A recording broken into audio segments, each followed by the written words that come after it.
There were always going to be risks attached to our government authorising Ukraine to use British-made long-range missiles inside Russia. Those risks only increased after the Kremlin's warning yesterday to nuclear nations like ours. Support Ukraine in a missile attack inside Russia, it said, and you and Ukraine could be considered a target for Russian nuclear reprisals. Even so, for the first time, British Storm Shadow missiles are now reported to have been fired into Russia. There's been no official confirmation from our government, but nor any denial either. Fragments of missiles have been found in Russia's Kursk region, where Ukrainian troops are clinging on to territory they had wrestled from the Russians. Storm Shadow, an air-launched cruise missile which weighs over a ton and can pack quite a punch. It has been typically used to hit well-protected military targets, but never, until now, on Russian territory.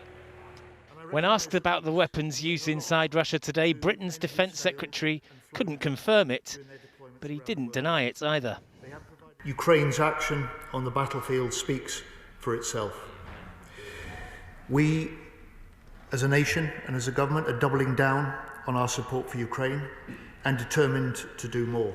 Storm Shadow missiles have already been used by Ukraine in this conflict on its own Russian-occupied territory. Had the Ukrainians been allowed to use them inside Russia earlier in the war, the experts say their impact could have been much greater than it will be now.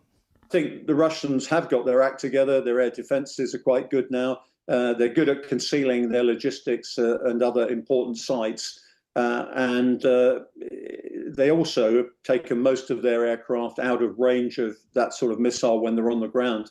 So the fact they've moved quite a lot of their combat power east means there are less what I call critical targets. The use of Storm Shadow comes quickly after Washington gave Ukraine permission to fire American-supplied ballistic missiles into Russia. Expectations of a fierce response from Moscow in the form of a sustained bombardment of Kiev apparently led the Americans to close their embassy there today and tell their diplomatic staff to shelter in place. Those were just panicky messages passed around, explained President Zelensky tonight. They benefit only Russia, he said, before thanking the US for its latest $275 million support package. Ukraine, though, has only ever received enough support to keep fighting, never to win. The coming change in American government may leave it completely dependent on what little Europe can still offer. Geraint Vincent, News at 10. OK, well, let's just take stock for a moment of where we are in the Ukraine war and how the front line has changed in recent months.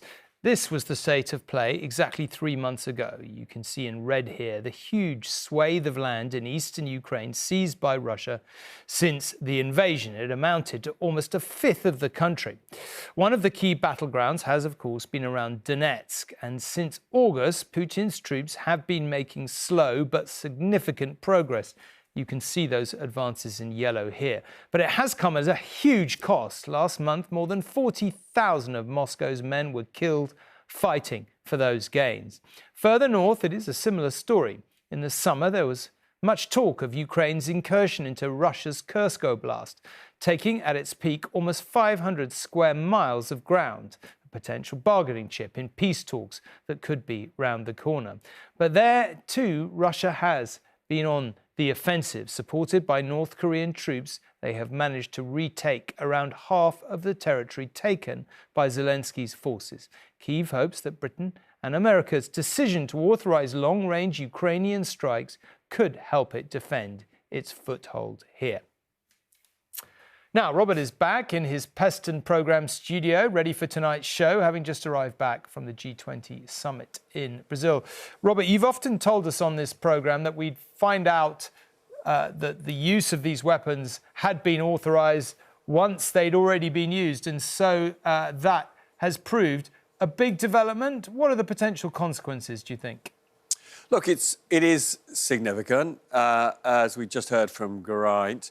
It would have been way more significant if this authorisation to Kyiv to deploy British-made and indeed American and French-made missiles on Russian territory if that authorization had been given months ago, because at that point, Ukraine could have taken out airplanes and missiles on the ground. Those have all now been moved back beyond the range of these missiles. But it's still important in the sense that it may help Kyiv to hang on to that sort of tongue of land in Kursk that it has taken from Russia, which would be a bargaining chip in the peace talks that everybody inside government, whether they're officials or intelligence people or ministers, expect to take place in the new year when President Trump is in the White House, because Trump has said he can and will bring peace. Now, the big thing that is therefore uncertain at this stage is the extent to which this will strengthen Zelensky's negotiating position at that critical juncture. Everybody seems to now accept that vast swathes of Ukraine will be kept by probably a fifth, the kind of territory that you've just been talking about. It will be kept by Putin. But then there is just the question, so important, of what kind of a state Ukraine will be at that point. Will it be allowed to have the kind of defence, it'll have to be at this point probably European-aided, to see off future encroachments from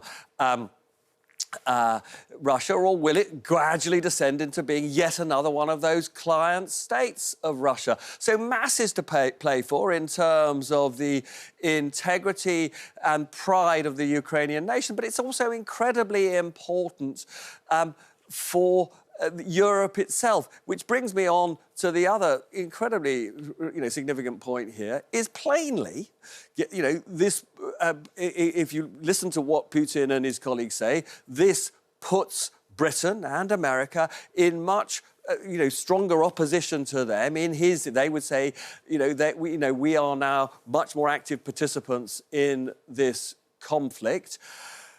The nuclear threat is one we have to take seriously, which is why, to be clear, although I have had confirmed that this permission has been given to Kiev to fire these British rockets, that you will not hear that, certainly any time soon, from any member of the government, because this government does not want to create the impression that we, as a nation, are directly at war with Russia.